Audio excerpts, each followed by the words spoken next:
प्रेक्षकांनो, आज तुम्ही पूर्ण अष्टविनायकाचा महिमा ऐकणार आहात ठिपक्याच्या रांगोळीमध्ये. जवळपास आज सगळंच्या सगळं त्यांनी तेच दाखवलंय. सुरुवातीला आपण बघतोय दादा काका खूप खुश आहेत बाबी आत्या आलेत म्हणून. ते म्हणतात, बरं झालं बाबी तू आलीस. भास्कर कसा आहे? हल्ली तर त्याच्याशी बोलणं सुद्धा होत नाही. बाबी आत्या मनातल्या मनात बोलते, माझं सुद्धा. आणि मग सगळेच बाबी आत्याकडे बघायला लागतात. तेव्हा बाबी आत्या वेळ मारून देते आणि म्हणते, अरे म्हणजे मला असं म्हणायचं की आमचं सुद्धा म्हणजे मी आणि भास्कर दोघंही खूप बिझी असतात ग. तो बाहेर आणि मी किचनमध्ये. कसा दिवस उजळतो आणि कसा मावळतो पत्ता लागत नाही. किती वेळेला मी ठरवते तुम्हाला फोन करीन ते पण राहून जातं. म्हणूनच मी यावेळेला ठरवलं की फोनच्या भानगडीत पडायचंच नाही, सरळ इथे यायचं आणि सगळ्यांना सरप्राईज द्यायचं. दादा काका म्हणतात, बरं केलं बाबी तू आलीस. सुवाई म्हणतात, तुम्ही सणावारी आल्या ना त्यामुळे खूप छान वाटतंय. माई म्हणतात, तुमच्या आठवणीमुळे तर घशाखाली घास उतरायचा नाही हो माझ्या. बाबी आत्या म्हणते, अगं माई आले ना मी आता रडू नकोस. आता विठू बाबा म्हणतात, चला रे, बऱ्याच दिवसांनी आपण एकत्र आलोय, आपण मस्तपैकी आजचा दिवस साजरा करूयात. मी आलोच. विठू बाबा पेटी घ्यायला गेलाय. सुवाई म्हणतात, साजरा करूया म्हणजे काय? गेले आतमध्ये. आता माई सांगतायत की तुम्ही आलात आणि नेमका विकास नाही बघा, मुंबईला गेलाय कामासाठी. दादा काका म्हणतात, अगं काम महत्वाचं आहे ना. तो निघाला तेव्हा मी इमोशनल झालोच नाही, नाहीतर हा पठ्ठ्या म्हणाला असता, जाऊ द्या सोडतो मी नोकरी आणि थांबतो बरं इथेच. पन्ना काकू म्हणते, अहो दादा त्यांना सांगितलंय मी फोनवर, बाबी वंसा आल्या तर ते शनिवार रविवार येणार आहेत म्हणे. तेव्हा विठू बाबा म्हणतो, चला चला माझ्या गाण्याने सुरुवात होणार आहे गणेश वंदनाच्या आता. तेव्हा सुवाई म्हणते, पेटी कुठून आणलीत तुम्ही? विठू बाबा म्हणतात, अरे म्हणजे काय, सकाळपासून तयारी केली आहे मी. सुवाई म्हणतात, तुम्ही गाणार आहात? विठू बाबा म्हणतो, म्हणजे काय, गाणारच मी. सुवाई म्हणतात, नाही नाही नाही ती तुमची पत्र आलेली आहेत ती जरा वाचूयात आपण. माई म्हणतात, अगो कुठे सुवाई म्हणतात, माई तुम्हाला माहिती नाही हो, आली आहेत पत्र, चला बरं आहो, चला चला. सुवाईला काही करून विठू बाबाला गाऊ द्यायचं नाहीये. सुवाई विठू बाबाला घरात घेऊन जातात. आता अप्पू म्हणते, विठू बाबा लवकर या, आम्ही वाट बघतोय तुझी. तसेही खडूस आणि अमेय दादा आले का नाही अजून.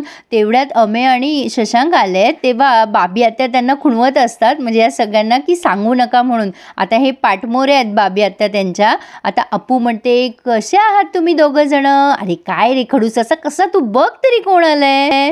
मग शशांक आणि अमेय बाबी आत्याला बघतात आणि खूप खुश होतात आणि सगळेच जण ओरडतात, सरप्राईज. बाबी आत्या त्यांच्या जवळ जात आहेत आणि म्हणतात, बाप रे किती दिवसांनी बघते मी. हे दोघंही विचारतात, कधी आलीस काय? तेव्हा अप्पू म्हणते, तुम्ही ऑफिसला गेला तेव्हा आली आहे ही, तुम्हाला सांगितलं नाही फोनवर आम्ही, तुम्हाला सरप्राईज द्यायचं होतं ना, हेच ते सरप्राईज. आता बाबी आत्या म्हणते, अरे किती दिवसाने बघते मी तुम्हा दोघांना.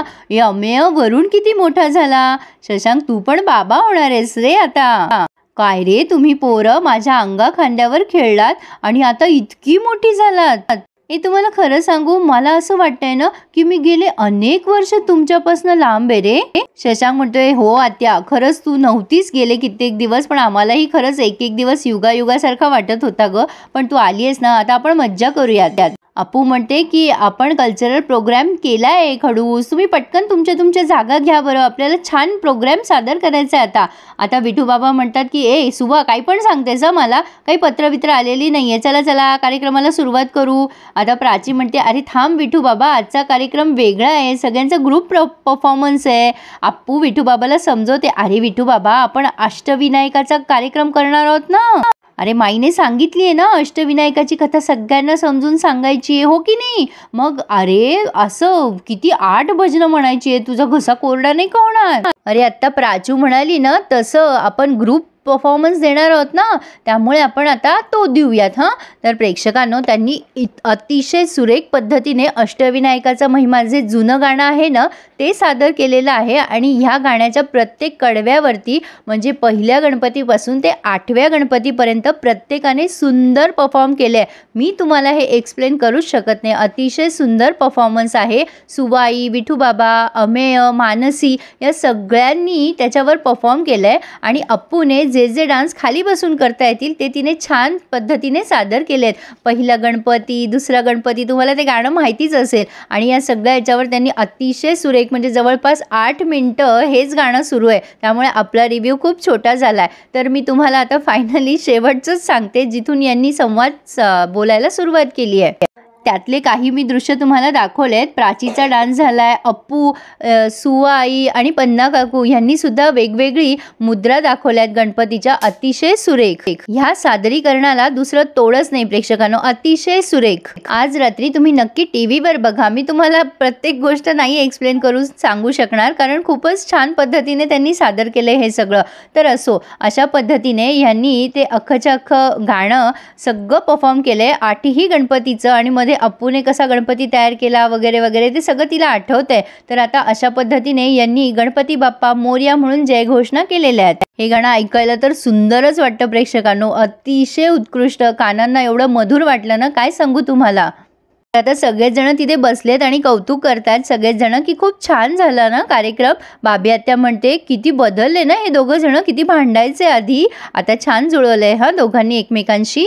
माई म्हणते यालाच प्रेम म्हणतात हो बाबी वंश. प्रेम प्रेमाच्या माणसासाठी बदलायला शिकवतच. अप्पूने तिच्या आईच्या विरोधात जाऊन या बाळाला जन्म द्यायचा निर्णय घेतला. आता अचानक बाबी आत्याच्या डोळ्यात पाणी आलंय. सुवाई म्हणतात काय हो, काय झालं. बाबी आत्या म्हणते काही नाही हो, जुने दिवस आठवलेत. पण अप्पूच्या लक्षात आलंय बाबी आत्याला काहीतरी दुःख आहे. तेव्हा ती मनात विचार करते बाबी आत्या जुन्या गोष्टीवरून नाही रडते, काहीतरी प्रॉब्लेम आहे. दादा काका म्हणतात अपूर्वा, तुझी सांस्कृतिक कार्यक्रमाची कल्पना अप्रतिम होती. विठू बाबा म्हणतात माझं भजन राहिलं ना अजून. तेव्हा सुवाई म्हणतात अहो विसर्जनाला म्हणा हा भजन, किती छान म्हणता तुम्ही.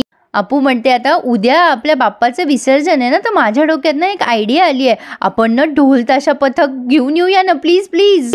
सगळ्यांना पुन्हा अप्पूची आयडिया पटली आहे. पण शशांक म्हणतो नाही नाही नाही नाही, अजिबात नाही, ढोल ताशा बिलकुल नाही, त्याने ध्वनी प्रदूषण होतं. त्यापेक्षा आपण ताट वाटी चमचा वाजूयात ना, टाळ चिपळ्या वाजूयात. ते सुवाई म्हणतात अरे काय रे, त्यांनी नाही का ध्वनी प्रदूषण होत. शशांक म्हणतो अगं आई, ते आपण हळू वाजवू शकतो ना. अप्पू म्हणते काय रे खडूस, मी जे सांगते त्याला तुला नाही म्हणायचंच असतं का. दादा म्हणतात काही हरकत नाही आहे अपूर्वा, आपण बोलूया ढोल ताशांना. तेव्हा शशांक म्हणतो नाही नाही नाही दादा, ते खूप जास्ती होईल, माझं ऐका तुम्ही, आपण ताट वाटी वाजूयात, ध्वनी प्रदूषण होतं त्याने दादा. तेव्हा अप्पू चिडते आणि म्हणते नाही नाही ते काही नाही, तू माझं ऐकतच नाहीस खडूस, तू ना नेहमी नाही म्हणायचंच तुझा छंद आहे माझ्या कुठल्याही गोष्टीला, मला ऐकायचंच नाहीये, मी उद्या विसर्जनालाच येणार नाही. आता चिडून निघून गेली अप्पू तिथून नेहमीप्रमाणे. आता बाबी आत्या म्हणते काय, मला वाटलं ही समजूतदार झाली आहे, पण कसलं काय, ही अजून तेवढीच बालिश आहे. दादा काका म्हणतात काय रे शशांक, काही बोलू नकोस तू, आधी जाऊन तिला मनवून आण जा लवकर.